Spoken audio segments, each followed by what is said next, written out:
Hello, in this video, we're focusing on the practical concepts that you can actually apply in the real business world. Hope you enjoy it. Let's get on with it. Welcome, everyone. Today, we're going to explore why many strategic plans don't succeed when it comes to execution, and more importantly, how we can address those challenges. Just like in a game of chess, where every move needs to be thoughtful and deliberate to win, successfully carrying out a strategy requires careful planning and clear action. Let's dive in and uncover what often goes wrong and what steps can make a real difference. Each year, organizations dedicate significant resources to crafting strategic plans. Leaders often step away from daily operations to focus on strategy, bringing in consultants and analyzing market data to shape their direction. However, the challenge rarely lies in the plan itself, but rather in putting it into action. Many well-designed strategies lose steam during execution, causing initiatives to stall and goals to slip away incrementally. This breakdown leads to frustration for senior leaders, a lack of clarity for middle management, and disengagement among employees on the ground. This session will explore the reasons behind these failures, the impact on businesses, and most importantly, offer practical steps leaders can take to bridge the gap between strategy and results, using real examples and proven approaches. Strong execution is essential because it translates strategic goals into real financial results and helps everyone in the organization stay focused and aligned.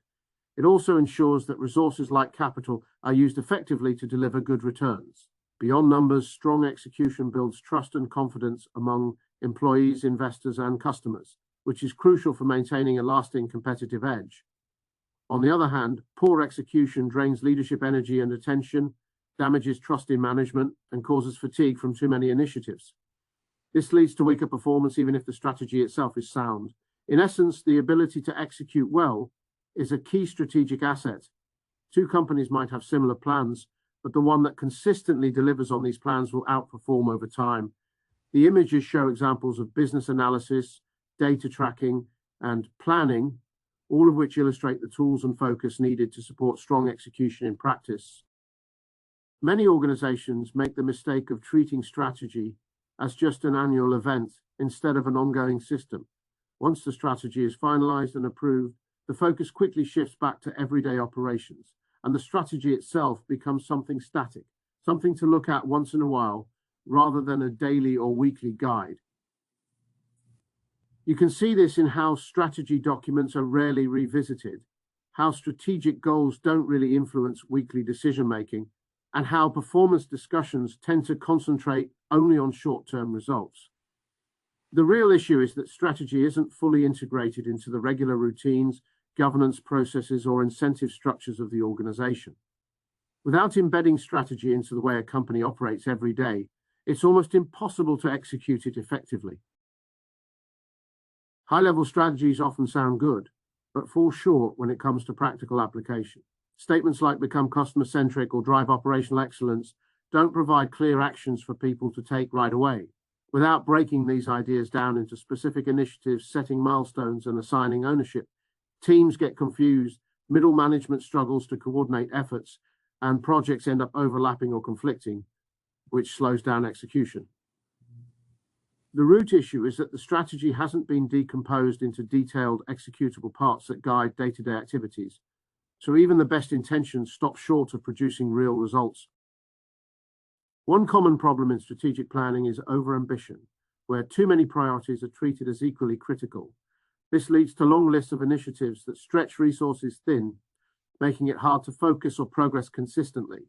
Teams end up juggling multiple projects, which causes frequent shifts in priorities and a stop-and-start approach to execution. The root of this issue often lies in leadership's hesitation to make tough choices and trade-offs. The reality is that execution capacity is limited, so when everything is labeled urgent, nothing truly gets the attention it needs to succeed. This pattern undermines the effectiveness of strategic plans and makes it difficult to achieve meaningful results. People tend to focus their efforts on what they know they will be measured and rewarded for. When the performance metrics and incentives don't align with the strategic priorities, it creates a disconnect that derails execution. For example, when short-term financial targets dominate, they can undermine longer-term strategy. Managers might optimize for their own department's results rather than considering enterprise-wide goals, and strategic initiatives often end up feeling like extra work instead of core responsibilities. The root cause is usually that the strategy hasn't been embedded into key performance indicators, compensation or promotion criteria, so people don't have the right motivation or clarity to act in line with a strategic plan. This misalignment creates a predictable gap between what the strategy intends and what actually happens on the ground. When responsibility is spread across committees or loosely defined teams, it becomes difficult to track accountability, and projects often miss milestones without anyone facing consequences. This lack of clear ownership can lead to excessive escalation to senior leadership, creating bottlenecks and inefficiencies. The root problem is the absence of a single person who has the authority and resources to drive execution and make decisions. Without someone clearly accountable, strategic initiatives lose momentum and ultimately fail to deliver results. These images show how important it is to have focused leadership, planning with clear goals, collaborative teams aligned on priorities, and a responsible leader who can push progress forward effectively. Even the best strategies can fail if they conflict with the existing behaviors and cultural norms within an organization. When a strategy requires new ways of working, different decision-making styles, or greater risk-taking, it can create a resistance. This resistance often shows up as passive acceptance without real commitment, attitudes that suggest the change is just temporary, or unofficial workarounds that undermine the intended change. At the heart of this issue is a common mistake, underestimating the human and cultural aspects during execution. Without addressing these, even the most well-crafted strategic plans struggle to succeed. The images here remind us that collaboration and understanding, as seen in the group discussion, and clear tracking of progress shown by the data charts are essential to overcoming this resistance and ensuring the strategy is truly embedded in everyday work. Execution depends heavily on the ability to learn and adjust as you go, but many organizations struggle with getting feedback that is both timely and relevant to know if their strategies are working. Often issues are discovered too late, when it becomes clear that performance is lagging. There's also a tendency to rely mainly on financial results, which only show what happened after the fact, rather than why it happened or what might need to change. This narrow focus means teams can keep making the same mistakes without recognizing them early enough. At the core of this problem is weak performance monitoring and a lack of discipline in learning from ongoing efforts. Without consistent, clear feedback loops, teams miss the chance to course correct and improve execution, which contributes to the overall failure of strategic plans. To fix strategy execution failures, strategy needs to be treated as a management system, not just a plan. This means integrating it into regular performance reviews, budgeting processes, and leadership communications. For example, holding quarterly strategy reviews ensures ongoing focus and helps track progress alongside financial results. It also means using strategy as a guiding lens for major decisions, so actions and investments align with overall goals. Another key aspect is focusing on a small set of critical priorities, usually 3 to 5 at a time. This prevents overload and ensures resources and efforts are dedicated where they matter most.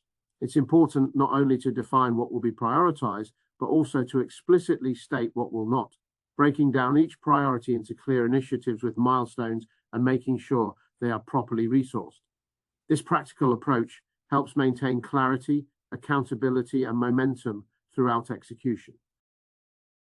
Every strategic initiative needs a single executive who is clearly accountable, with well-defined authority and measurable success criteria. Using a simple RACI framework can help clarify roles by identifying who is responsible, accountable, consulted, and informed. It's important to make ownership transparent and non-negotiable, and regularly check if those owners are effectively driving progress. Equally critical is aligning metrics, incentives, and rewards with the strategy itself. Performance measurement and rewards should reflect strategic priorities by linking executive and management incentives to outcomes that matter.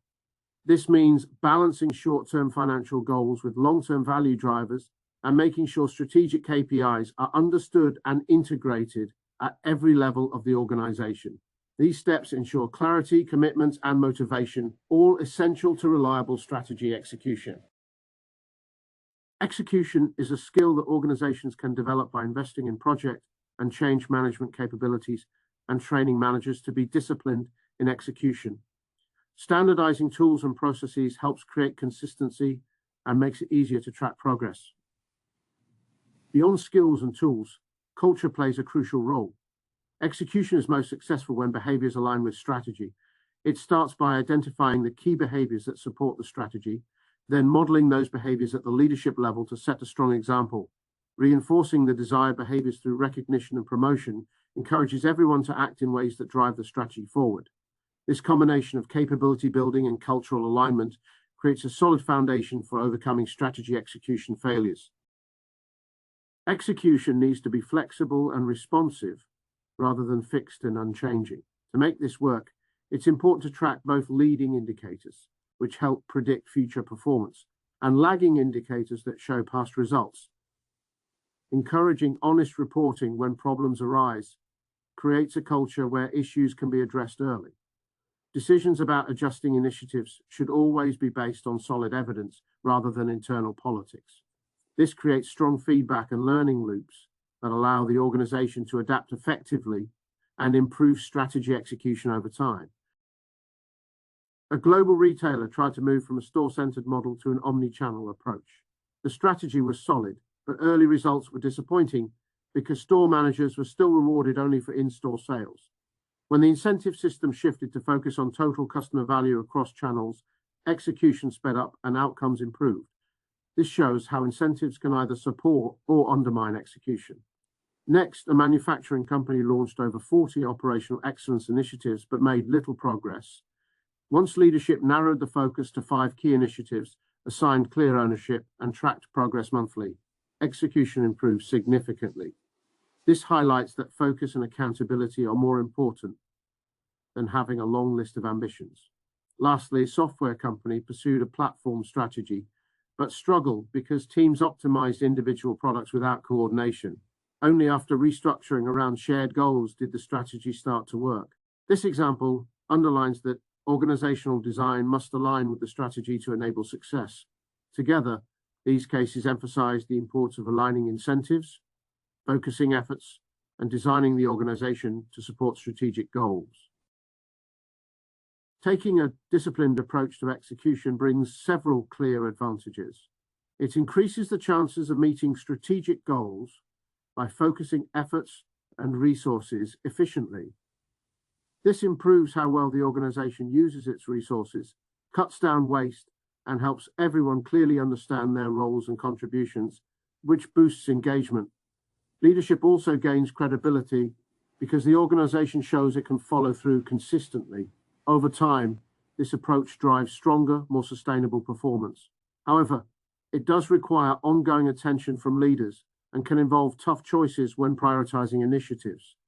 Initially, decisions might take longer as the organization adjusts to new processes, and being disciplined may highlight gaps in skills or performance that need to be addressed.